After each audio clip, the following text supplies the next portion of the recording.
from the people here, so that's good. So Yeah. just trying to see what's going to happen. Yeah. And we were very fortunate that we get to rent this place. Pretty cheap. Otherwise, we didn't know where we were going to go when we came offline, because we were online. I see. Were you guys online? And the Jewish synagogue, did you work on That was gone ever since Rebel Sarah came. We were at a school, Paragon school. So I really liked that space, but it was a small space in a sense. But we kept it coming for us when we needed to come in. But then we went along. Yeah. Synagogue, I love it. We possibly could have gone back there. To the school or the synagogue? The synagogue, not the school, because with the COVID, they really didn't want any extra stuff. Right. And maybe they finally cleaned it up too. Maybe so, man. We get there, it's like, well, it might not have been them, but whoever they rented it to the night before. When we first started the church in Sacramento, I rented the senior center, and they would rent it. We were in the ballroom. We were in a classroom, then we moved up to the ballroom. And when we were in the ballroom, they would rent it on Saturday night to dances, and she walked in and beer bottles all over, and it smelled terrible. And I said, you know what, you gotta clean this up.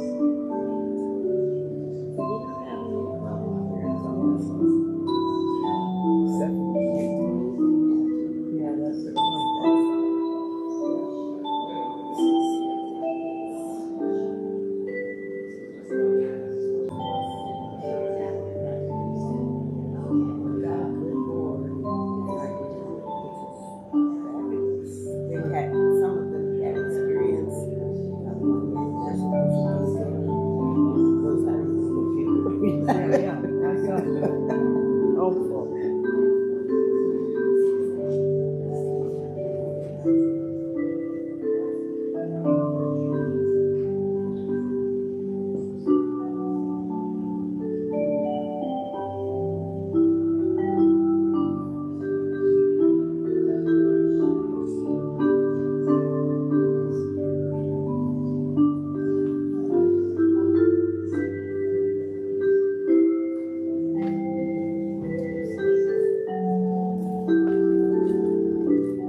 Who's in after you, Papa?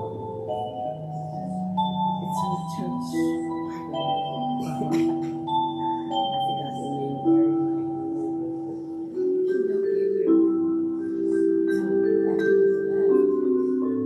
I put it on the door.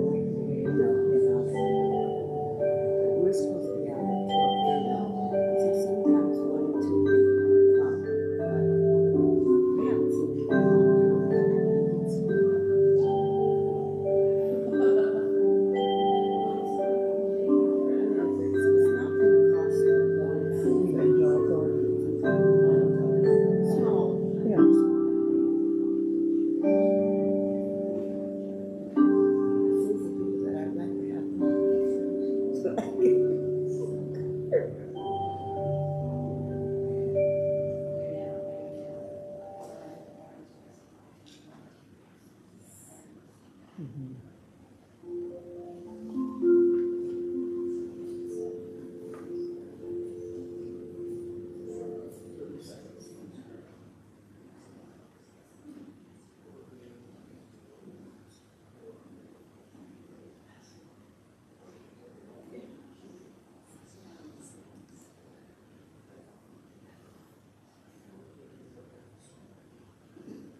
Good morning, everyone.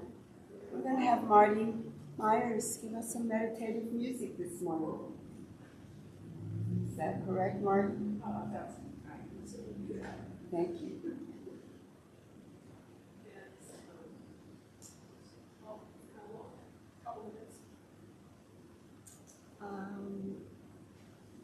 I, let's see. Yeah, 2 minutes.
Yes, I'm only here for one.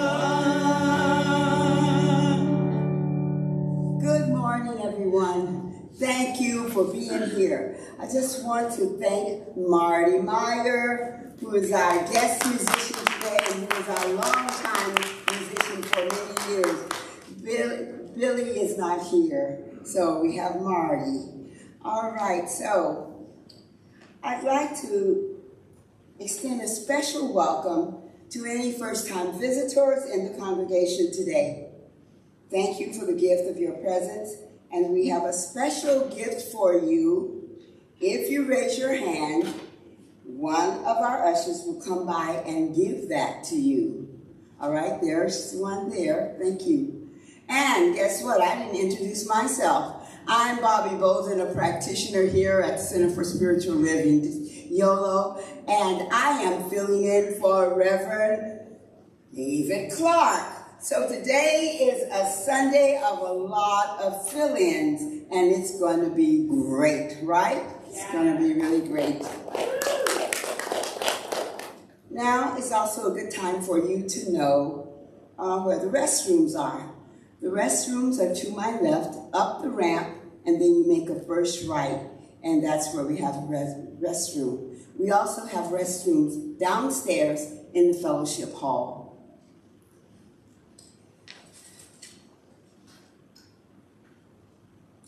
If this is your first time here, and if you're new to this philosophy, I'd like to take a few minutes to let you know about what we believe and to practice here at CSL Yolo.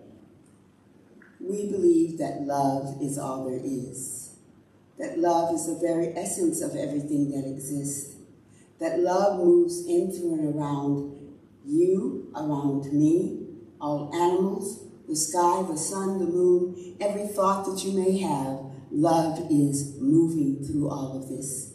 We believe that love is what you are made of and what we are made of. Another belief is that all thought is creative and influential. So any thought that you think is always creating something, whether this thought is what you might label a bad thought or what you might label a good thought, or maybe it's just a creative thought. All these thoughts are constantly creating you, your life, and what you want your life to be, and what activities you want to take. So we are mindful of what we think, and if there's something that we're thinking that, doesn't sound so good, well, we just shift and make a new thought. Just shift. Sometimes that doesn't seem so easy, but you know what? Sometimes it is possible. We believe that you are whole, you are perfect, and you are complete, just the way you are. So, maybe you did something that you didn't like yesterday. Guess what? It's all right. You are whole. Inside, the wholeness, the perfection of who you are is right here. Maybe your leg is hurting like mine. Guess what? I'm whole, I'm perfect and complete, just the way I am. So all of these little things that may seem to hinder you, if we turn within and remember the truth, that spirit is all there is, we are whole, we are perfect and complete, just the way we are. We also believe in a world that works for everyone. And right now that seems to me a little hard to take in with stuff that's going on in the world right now, wars and rumors of wars. But we believe in a world that works for everyone, and we are working from that belief, from that idea. So we keep that idea in our mind, we keep those beliefs in our mind until we can get to a place where they manifest as truth. So those are our 4 of our beliefs. There are a lot of other beliefs in science of mind, but those are 4 of them. And so I'd like to introduce our Namaste time. A Namaste time is a time when we walk up and acknowledge another person. So namaste for me means that I acknowledge the divine, recognize the divine in you and the divine in myself. For many years here, that was our closing song. I wish Marty could play it, but anyway. So I would like for us to stand and walk around and just acknowledge someone. Divine in me recognizes the divine in you. The divine in me recognizes the divine in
Doesn't that feel good? To just say hello, to know that the infinite presence is with you and also within me. And so now, as practitioner, I'd like to read our vision and our mission statements. And I will read them and ask you to repeat them after me. CSL Yolo vision statement. Our vision is to create an environment for all to realize the power of spiritual connection. Let's say that together. Our vision is to realize, oh gosh, start again because I'm messing up. Our vision is to create an environment for all to realize the power of spiritual connection. And our mission statement? Our mission is to provide a sanctuary for all to be lifted and inspired to embody spiritual principles and live their inherent greatness. Together, our mission is to provide a sanctuary for all to be lifted and inspired to embody spiritual principles and live their inherent greatness. And we always think about this. The greatness, inherent greatness, is within each one of us. So to live your inherent greatness. And our affirmation for today. Divine love through me blesses and multiplies all that I have, all that I give, and all that I receive. Please stand.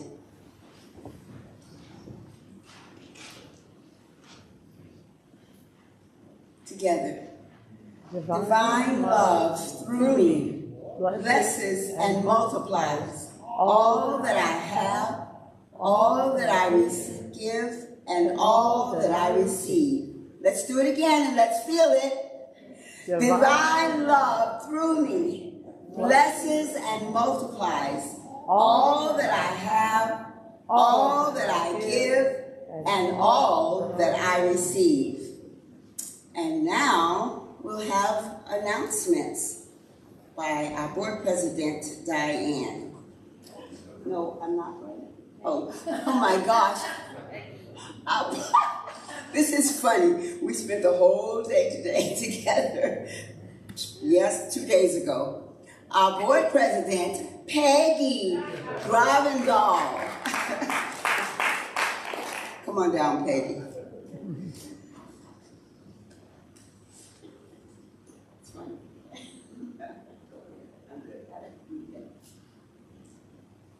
All right. it's me. All right, we start with the gratitude group led by June Robinson, and it is meeting this Thursday, always the second Thursday of the month, so that would be this Thursday, October 12th. And the mission of the gratitude group is to uplift our lives through an ever-increasing sense of gratitude for Spirit's presence. In this group, we will explore the very nature of gratitude and its many gifts through study, discussion, and fellowship. And next up, on December 3rd is the third annual Midsummer Cabaret. This is going to be a great event. Once we have all the guests lined up, we will share them with you. It was really fun last year. This year we're adding a food drive to it. Last year we did toys, so we're kind of spreading the wealth a bit. So if you come, you get to bring some food, and we will give it to the local food bank. And also, Pledge Night is coming up soon. We have not quite organized the date yet, but we'll share that with you as soon as we have it. And we have some upcoming classes. The first one is Discovery class. And the Discovery class is basically to learn about who we are, discover you, discover God, discover us. And you'll learn more about our philosophy, and hopefully you can become a member after the class. And there's going to be 2 virtual classes on the 17th and the 24th, and an in-person one where the location is to be determined on the 28th. The next class is Foundations, and that is a 10-class series where we really dig into the science of mind, the textbook. And it's a great class. I've done it several times, and you'll find it's just really helpful in how you deal with life and events such as what's going on in the world today. We have a sign-up sheet for the Discovery class on the table out front, and we'll also put one online soon, so I'll check our website. Okay, that's it. Thank you.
Amanda is a singer, songwriter, and stage actor.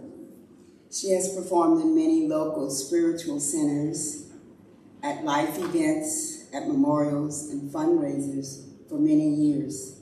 She's been coming here to Davis since 2014. Even online, she was there supporting us. And I just want to announce she's our guest musician, and then we have a guest music director, Marty Meyer, who's been playing as director for this center since the beginning, which is around 1995. And she recently retired, and we got Billy Lockton, so let's give Marty a hand.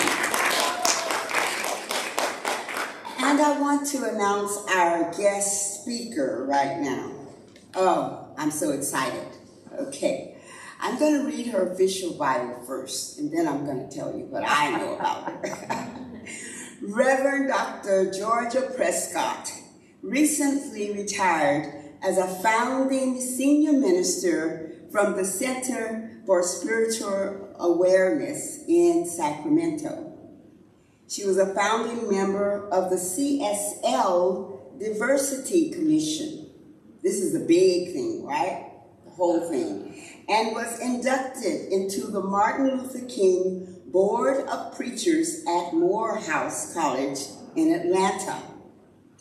She wrote the book, Victim to Victory, a spiritual, not religious look at the 12 steps. She's very versed in all of this stuff. Now, what do I know about her? Okay, when this center first started, oh gosh, late 90s, it was right after she started her center, or we started at the same time. We were trying to find money, and she met with us and said, you guys need to write a letter, and you need to raise $10,000. And guess what? We did it. I was on that team. We raised $10,000 in probably a month and a half, 2 months, just from doing what she asked us to do. What else do I know about her? I know that she was my teacher. She was my teacher in prayer and meditation. I know that she was Deborah's teacher. I know that Marty finished practitioner training over at Center for Spiritual Awareness. So she has been very influential to us and many other people. And one other thing, we're going to be starting our pledge campaign soon. And she may not even remember all the stuff she did, but she was our speaker for one of our pledge nights. And so I am just so grateful that you are here with us, Reverend Georgia. And give her a hand before she even speaks. And right now, we're going to move into the contemplative portion of our service with our sacred reading by Heather Flores.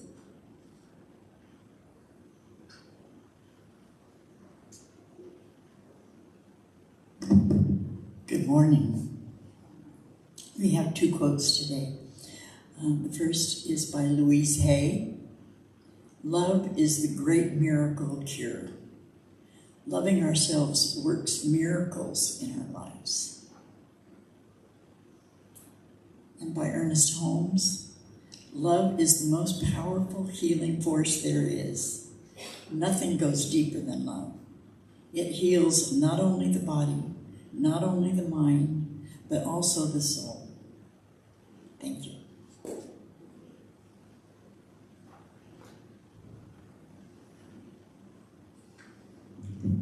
Let us turn within prayer. Take a deep breath in.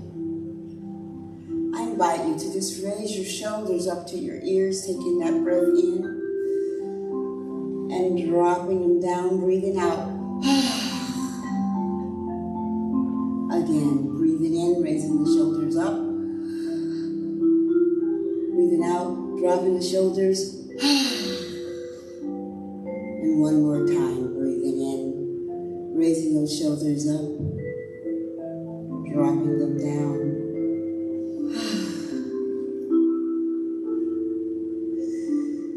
Oh, this morning, as I breathe in and breathe out, I'm just so grateful for this beautiful day, so grateful for the time that I have to spend here, so grateful for the mountains that I saw, the sky, the warm weather that is sometimes cool. From this place of gratitude, I am just remembering the truth that God is all there is, that there is only one power, one presence, one energy in this universe. And this power and presence is moving in, through, and around all that there is. I know that this power is all-knowing. It is all-powerful. It is all-giving. It is all-receiving. It is all-loving. Yes, this one power is the only love there is in the universe. And I am so grateful to remember this truth and to stand in this truth.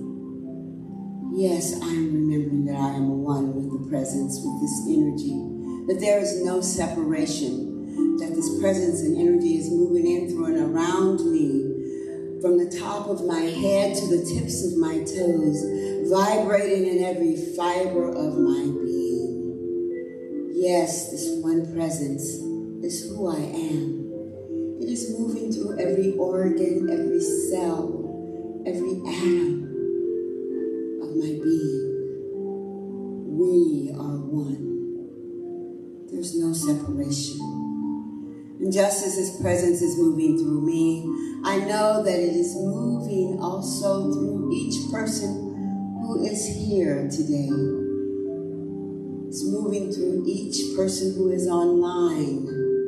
I know that this presence is operating in, through, and around all. And I know that we are all one. We are one in this circle of life. That this presence is blessing each of us. And just as the presence is blessing each of us, I'm speaking my word today, and I am blessing everything that is happening in this service. I'm blessing each person who has come here early to prepare for the service. I'm blessing Patrick. I'm blessing Marty. I am blessing Barry. I am blessing Heather. I am blessing Peggy. I'm blessing everyone who is set up downstairs for our fellowship. And I am blessing myself and all the board members who work throughout the week and all the practitioners of this center.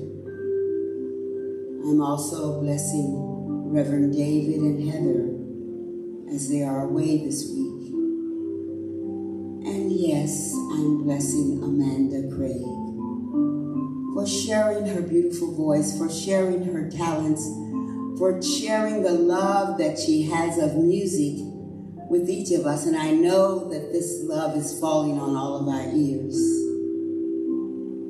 And lastly, I am blessing Reverend Georgia Prescott. I am blessing her for all that she has done in the past, for the energy and the presence that she brought to this whole area, for the building of her center.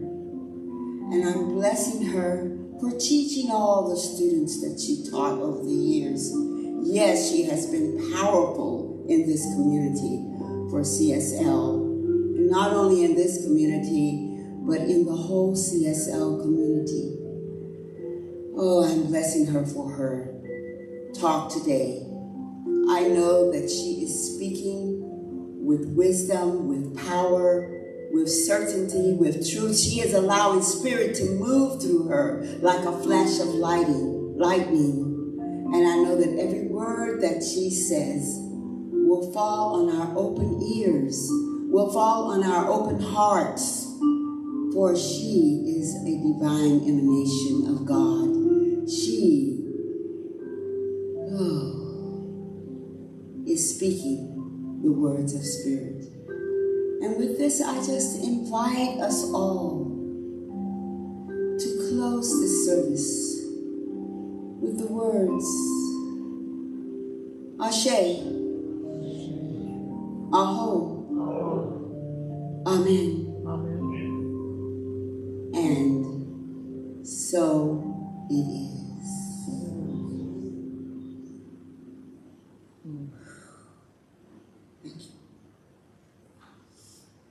Okay, Reverend, I think she's up. Reverend Georgia, is that I think it's Amanda now. Amanda, again? Again. Okay. Amanda now, maybe I had her up too early. All right, come again, Amanda. And after Amanda, you can come up, Reverend Georgia. All right, will do.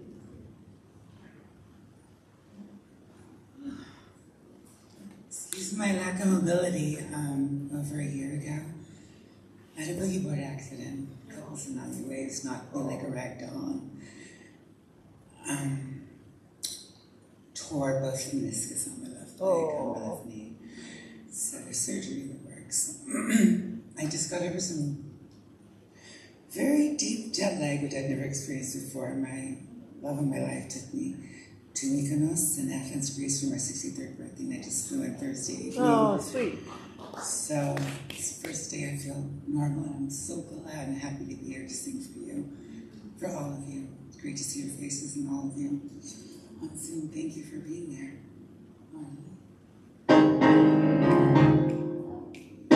This is my Ruthie Myers Beckwith.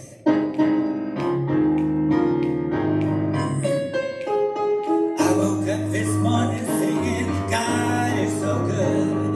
Yes, I woke up this morning singing, God is so good. You know, I woke up this morning singing, God is so good. My God is so good to me. Feels so good down in my soul. Yes, God is so good. I said, it feels so good down in my soul. God is so good. Feels so good down in my soul. Yes, God is so good. My God is so good to me. In my time of trouble, I sing, God is so good. In my time of trouble, I say, God is so good. In my time of trouble, I say, God is so good. My God is so good to me. In my time of triumph, I sing, God is so good. In my time of triumph, I say, God is so good. In my time of triumph, I say, God is so good. My God is so good to me. When my day is over, I'm singing, God is so good. I said, when my day is over, I'm singing, God is so good. When my day is over, I'm singing, God is so good.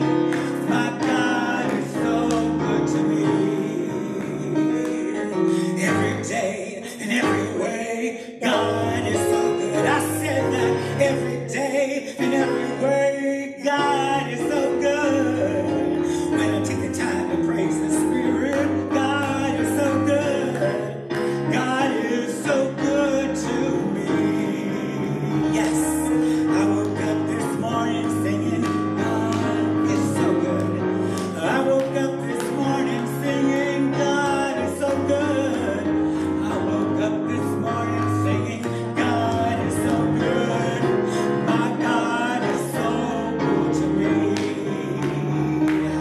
Every day and every way, God is so good. I said, every day and every way, God is so good. When I take the time to praise the Spirit, God is so good. My God is so, my God is so, my God is so good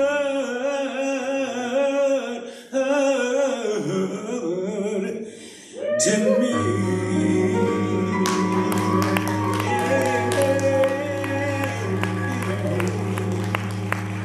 Yes. Thank you, Mary. And now, Dr. Reverend Georgia. Thank you. Thank you, Amanda. Wow. Such a great song and a great singer. So that is terrific.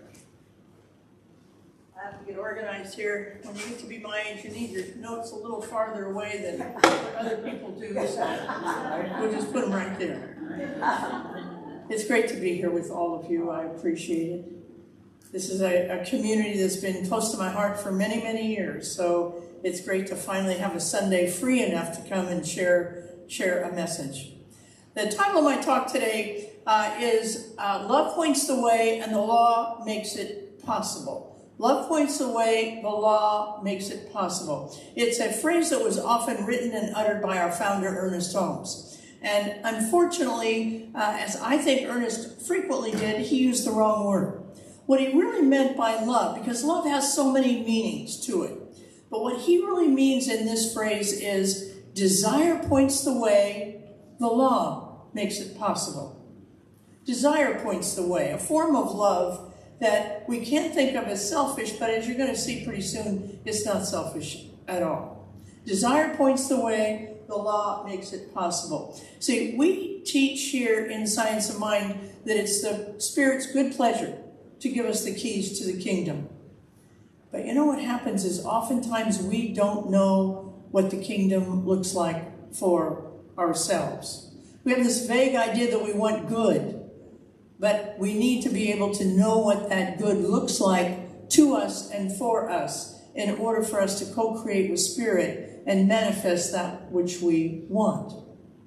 You know, who really understood this concept and demonstrated it so well was Reverend Dr. Martin Luther King Jr. Dr. King didn't have a speech called, I have a wish, or I have a hope. He had a speech called, I have a dream. And then he showed us what that dream was. He talked about what that dream was. The little black girls and little white girls and boys would walk hand in hand, respecting one another and loving one another.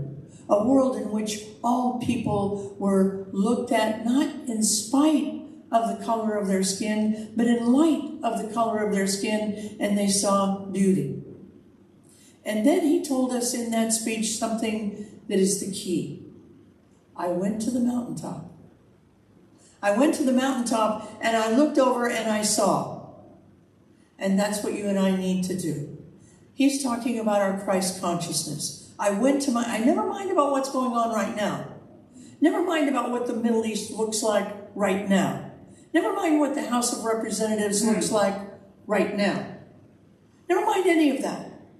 What we need to do right now is understand that it's happening, but to go to our Christ consciousness, to go to the mountaintop and look over and see what it is that our desire is. What do we want? In that and in personal areas of our lives. Our desire, which is synonymous for love here. Our desire, even our secret desires, are critical to be able to, we have to understand them, see them, vocalize them in order to become manifest. Well, what do you mean even our secret desires? Reverend Georgia, I've been flirting with a guy at the water cooler at work, and I'm pretty sure God is not so happy about that. Because I'm married to somebody else, and he's married to somebody else, and this just shouldn't be happening. That's a desire that shouldn't be, the law shouldn't point the way, but it does. Because here's what I think God would say to you if you said that. Your desire is to be cherished. Your desire is to have some flirtation in your life, some easy fun, some laughter in your life, some hope in your life. Go home and make that happen in your relationship. Because what you want isn't this guy, it's what this guy is giving you. And that can happen again in your relationship. Love points the way, the law makes it possible. But to experience our true desire, to experience it, we have to become better at swimming downstream, not upstream. We have to become better at, dare I say, in a religious science church, obeying God's laws. Now, I know we don't like the word obey, so let's just say harmonize. Let's harmonize ourselves with God's law. Because if we can do that, we can begin to see and feel and experience that which we want. You know, have you ever tried to hug a teenager when they get out of your car as your parent or grandparent, and you drop off your teen in front of the school and you try and hug them and they're, ooh, don't hug me in front of the school. That's because we're working outside of natural laws. See, the natural law of a teenager is to be independent, to not want that kind of affection in front of their peers. But it has nothing to do with our desire to love or his or her desire to be loved. We're simply working outside of the natural order of things. And that's what happens with us. We work outside of the natural order of things. Even if we have our desire clear in our mind. So I want to talk about a couple of things. If any of you heard me before, you know I keep my sermons basic because that's what I need. And so this is a basic sermon. Here's what it said. Here's one of the first of the three things I want to talk about. In order to work within God's law, to become harmonized with the natural order of things, we have to become inverse paranoids. Inverse paranoids. W. Clement Stone, the great great businessman, philanthropist, metaphysician, he often called himself an inverse paranoid. And what he meant by that was, I wake up every single morning, and instead of thinking the world is plotting to do me harm, I'm going to think that the world is plotting to do me good in this lifetime. I'm going to walk out my door with the attitude that everybody is pulling for me. Now that sounds like a no-brainer. Oh, of course, we would do that too, but we don't. We have to consciously wake up in the morning and say, I'm an inverse paranoid. I'm going to go out in the world and decide that it's plotting to see me good. See, instead of seeing every event in his life as negative, every negative event in his life as harmful, he saw it as empowering. Every negative event in his life he knew would enhance his future if he saw it in a light different than the one that he used to see it in. We could end so much pain if we would become inverse paranoids, all of us. You know, I have friends who've been divorced for 10 years or more, and they're still dragging around their divorce stories. Now, the truth is, their divorce was painful, and I don't want to make too much fun of it, but then was then and now is now. That person who is creating so much pain in their life, they're happy. They're probably on their 10th marriage by now, happy as clams, messing somebody else's life up. But my friends have allowed that person to mess their life up 10 years later. Why? Because they thought they were victims. See, when you're an inverse paranoid, it's impossible to be a victim in this lifetime. Inverse paranoia is medicine, and it can cure victim consciousness. And victim consciousness is the number one thing that will kill our spirit, is prolonged victim consciousness. Now, I don't mean that when we get hurt, we don't have pain and we're not feeling some victim-y. That's fine. Feel it for a while, but not for a long while. You have to begin to work toward, and we have practitioners here, we have ministers here, who can help us get out of that victim consciousness. Suddenly obstacles, when you're an inverse paranoid, suddenly obstacles don't seem like obstacles anymore. Your car breaks down in the middle of the night, and instead of thinking you're going to get conked on your head and beaten up by some stranger who's going to come along and take advantage of you, when you're an inverse paranoid, you think, oh, well, maybe my next best friend is going to come by and fix my tire. Maybe my next mate is going to come by and fix my tire. When you're an inverse paranoid, you simply force yourself to look at things differently. Is it easy? No, but it's habitual. And once we get into the habit of being inverse paranoids, it's much, much easier. You know, maybe you were downsized. And you were surprised that you were downsized. And you thought, oh my God, my life is over. What am I going to do now?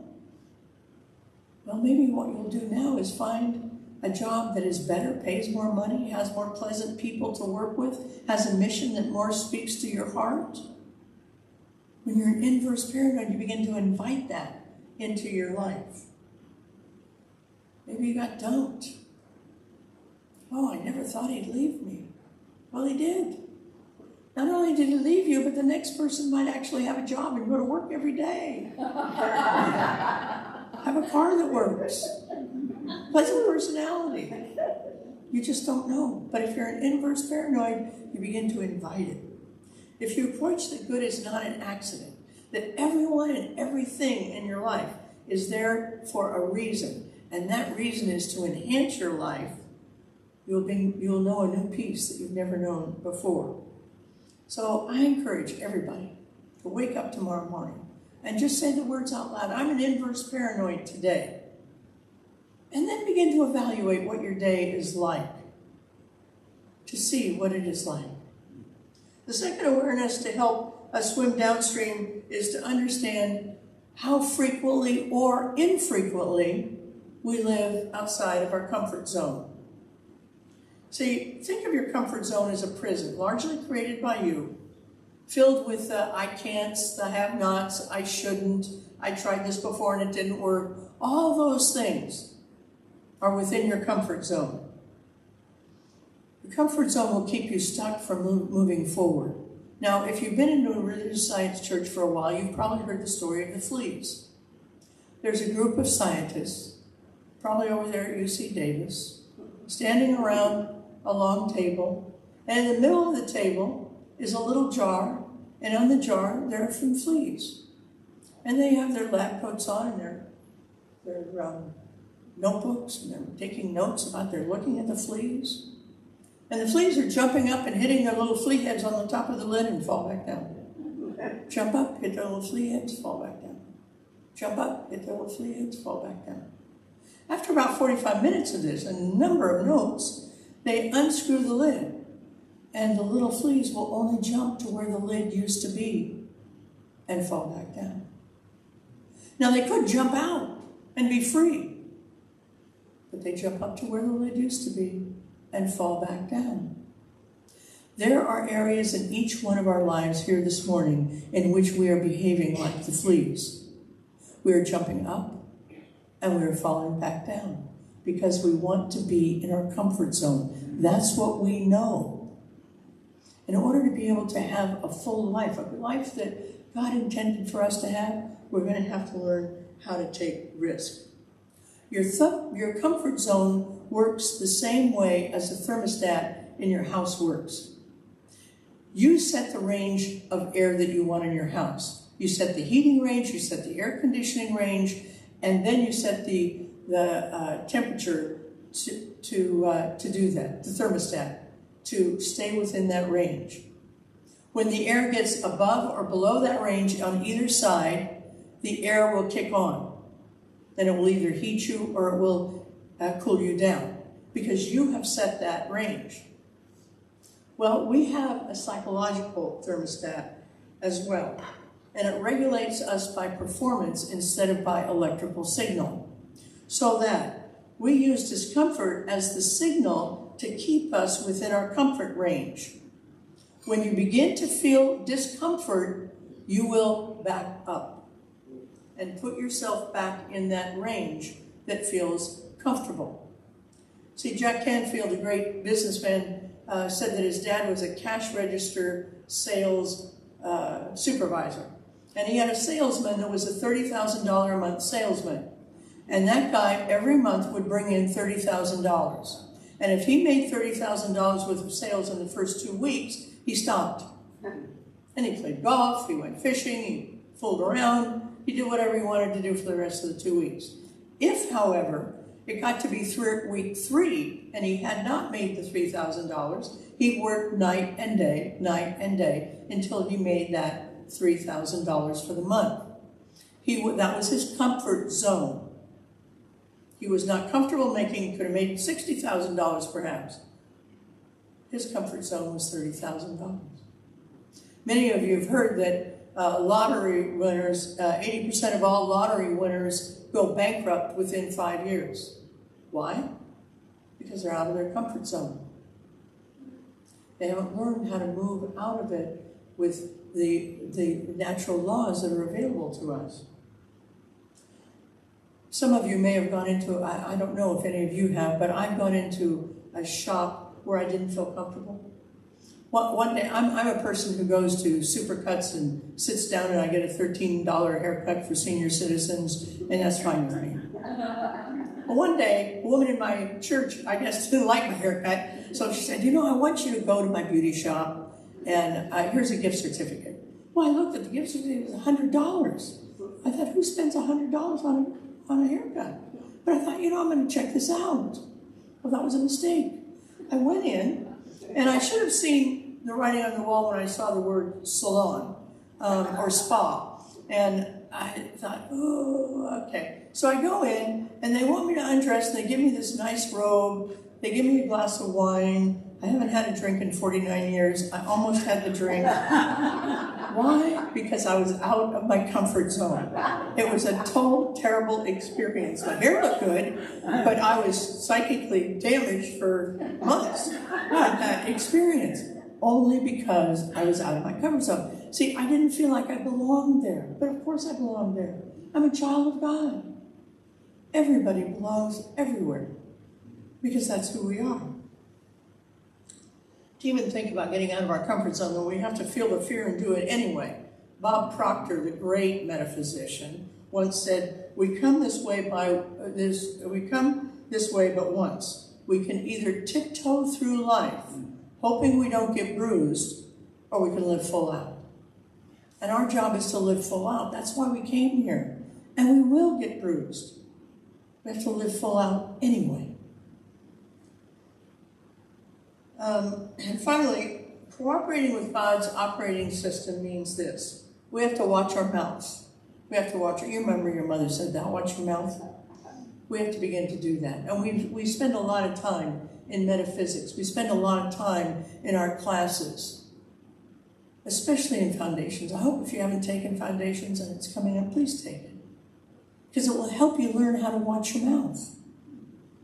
See, researchers tell us that the average person talks to themselves 50,000 times a day.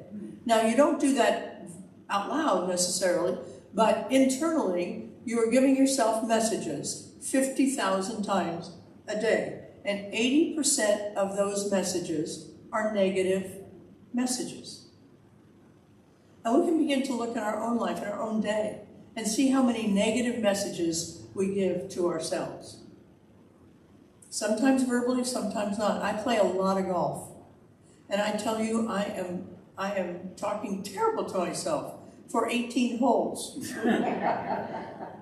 Why? Because it's habitual. And I haven't broken the habit of saying negative things to myself. I shouldn't, I couldn't, I wouldn't, no one likes me, I'm too old, I can't dance, I'm this, I'm that. We're doing it all the time. We're not getting the message, though, that love is what motivates us to get better. So we have to transform our inner critic to our inner coach. Yes. Now, we might be saying the same things to ourselves as we did when we were putting ourselves down, but we're saying it with a different energy, with a loving energy. You know, I come from an era where if my daughter would run across the street, it was not unusual. I would give her a little pop on the ass. Now, we don't do that anymore. We know better. But I know that you're old enough, many of you, who have given your child a little pop when they've done something that scared you. So what we did was we gave you, or we would say something like, what's wrong with you? Don't you have a brain in your head? You don't run across the street? We did all those things. Why did we do them? Out of love. Out of love. So it wasn't what we did, it was the energy with which we did it.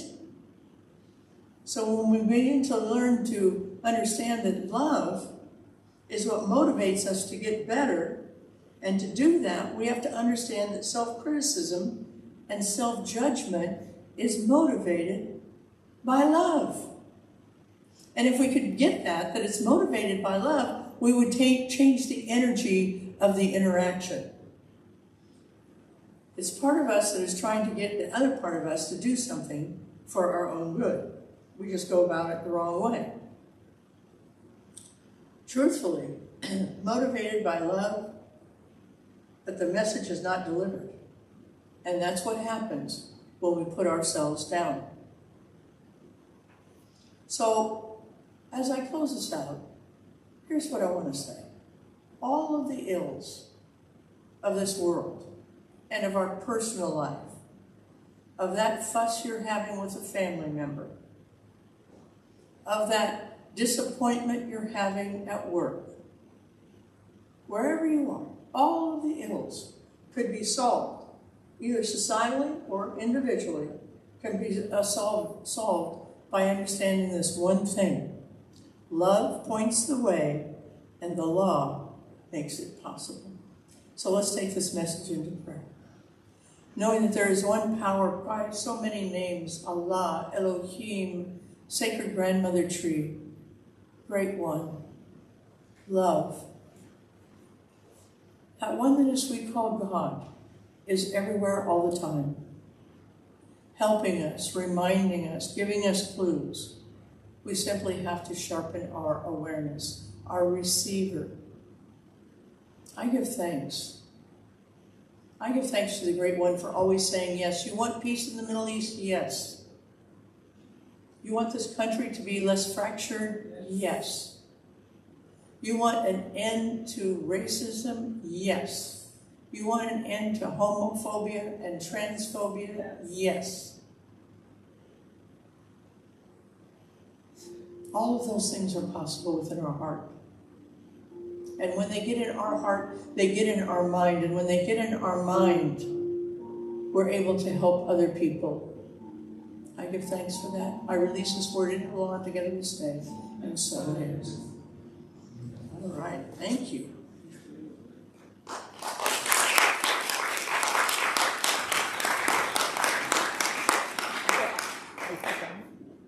I go back up. No, you're fine. Set up. Sit.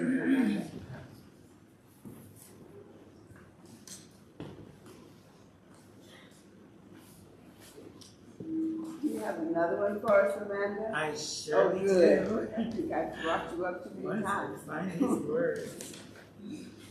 Oh. Oh. I just want to say,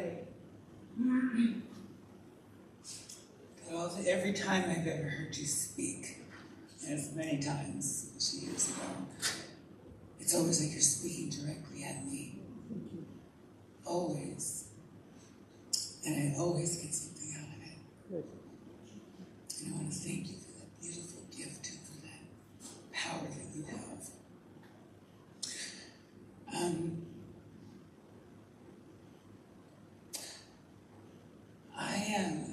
6 months ago I developed on my Mexico trip.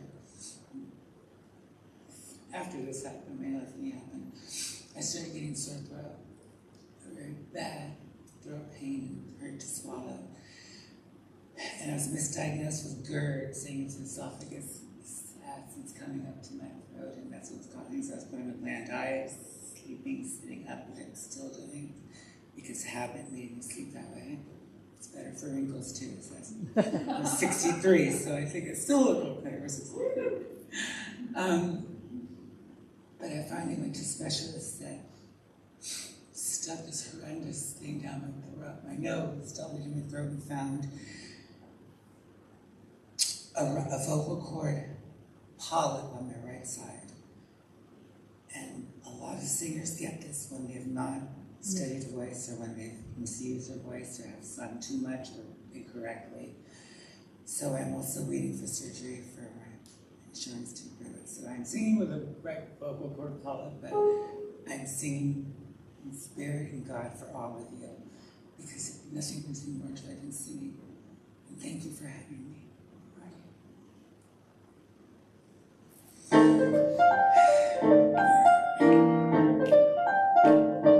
Clap your hands if you want. Sorry, bring us down.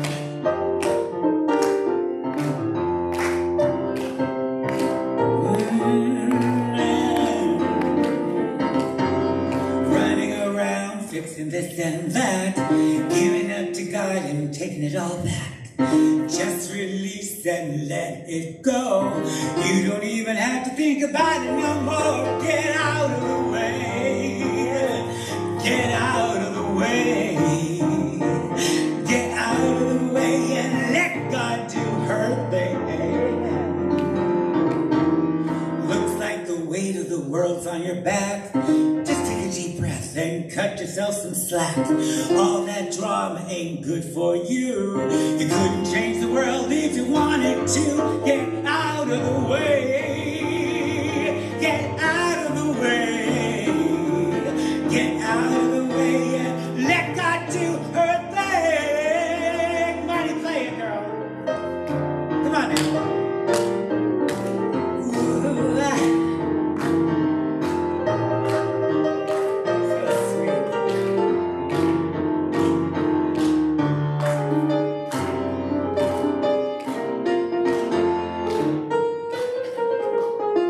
The sun's gonna shine and the river's gonna flow. The tide's gonna rise without your say-so. The universe is working and the good is flowing. You don't plan to see, dig it up and see this growing. Get out of the way.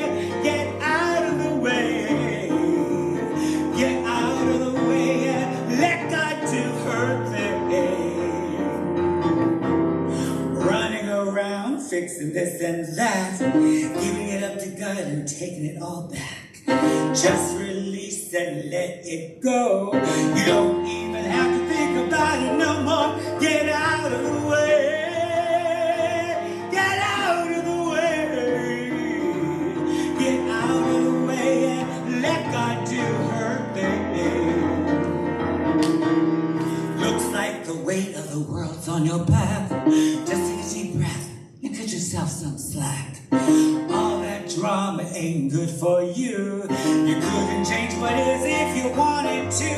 Get out of the way. Get out of the way. Get out of her way and let God do her thing. Yeah, yeah, yeah. Huh. Yes. Isn't that beautiful that is?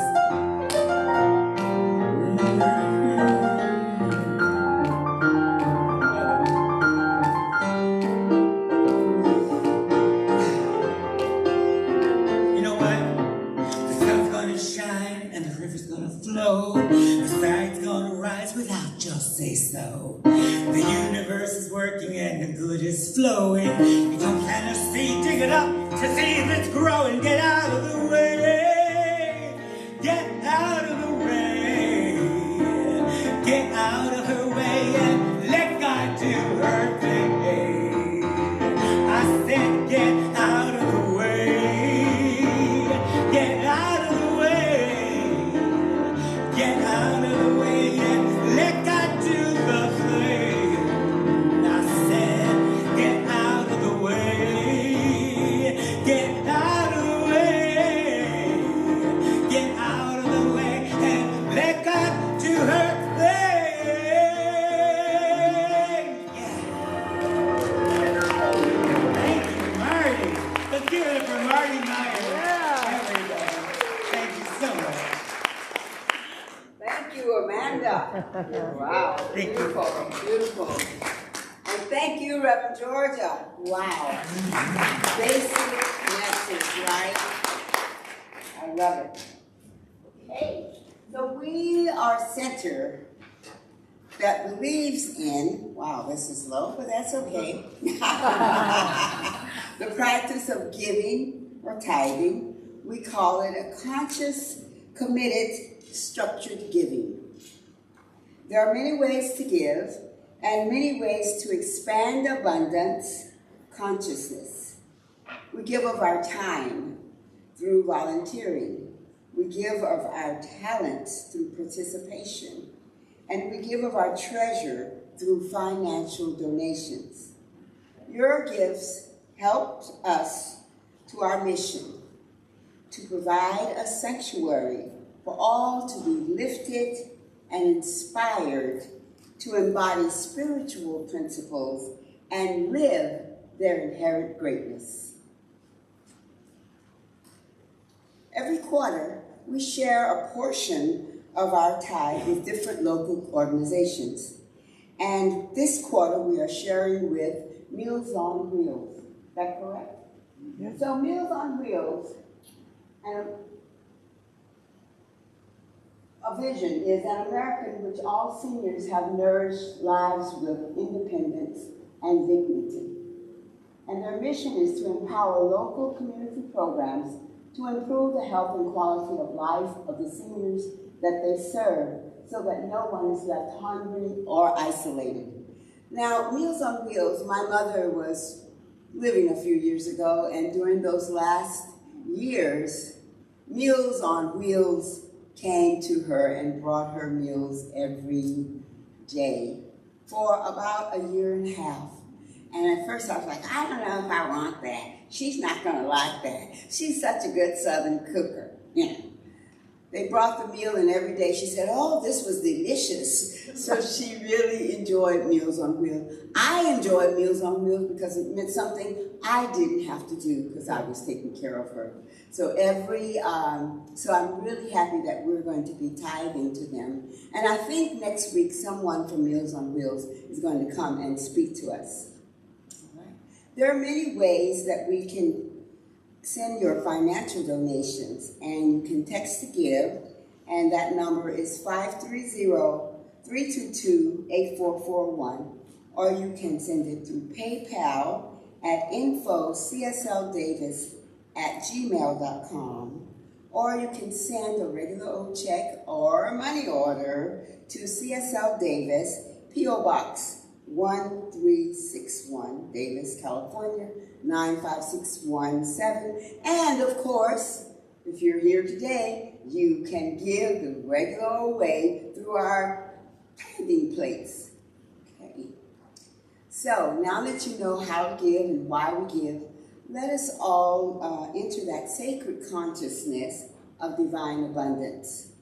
I invite you to place your hand over your heart, symbolizing that vibrational energy of circulation, and say with me our affirmation together.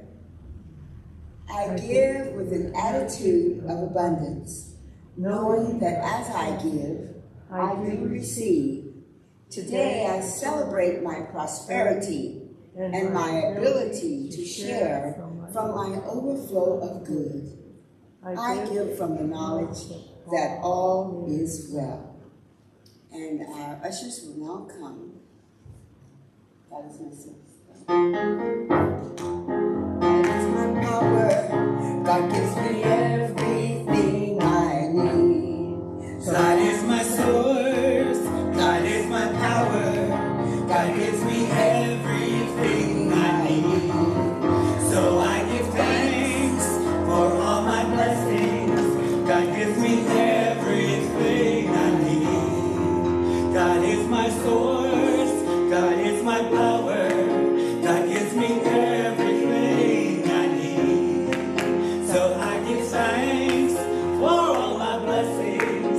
God gives me everything I need.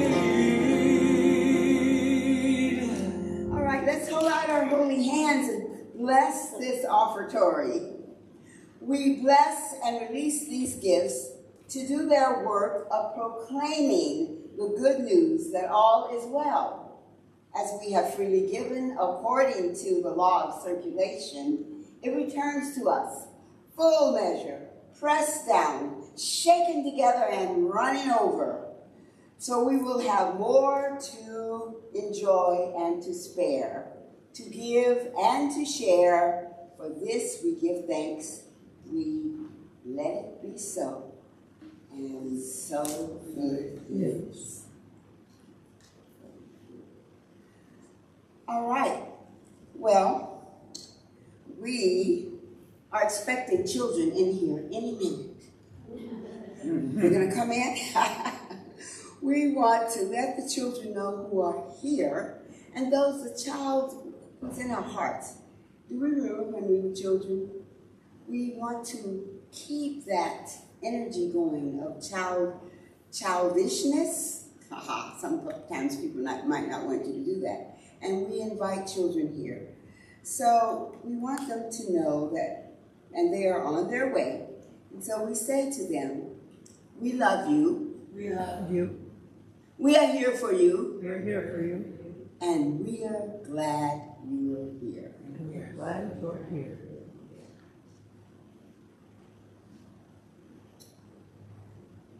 The power of connection. Remember, we believe in the power of connection.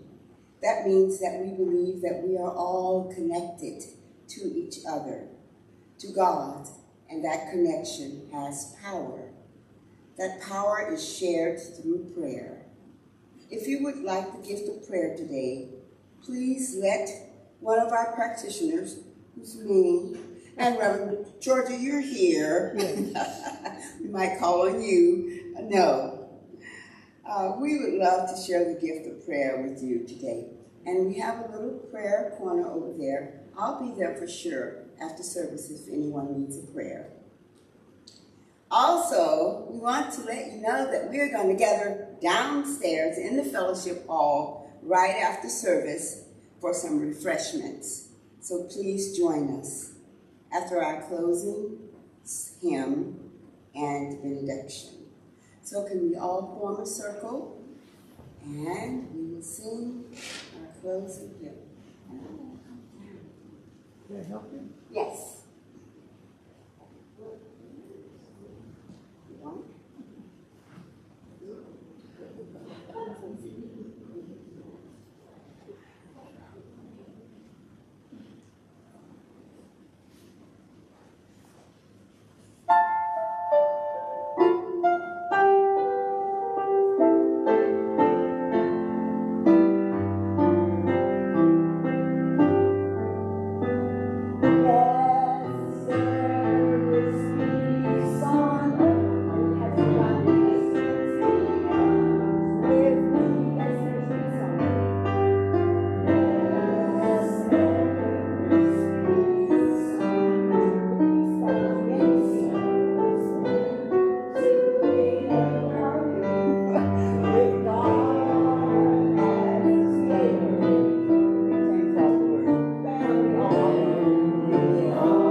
Let us just know that we go down in love and peace. We go with peace in our heart, not only for ourselves, but for every being on this planet. For all those who are worshiping today and who have worshiped anything, for those who have never worshiped. We give thanks for being here in community together. We give thanks. I release this word from you all together to say.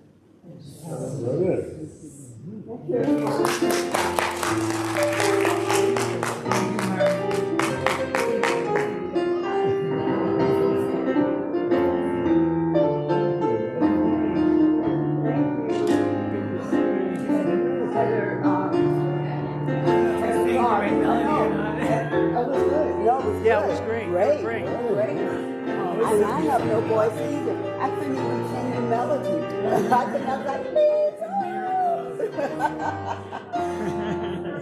Wonderful.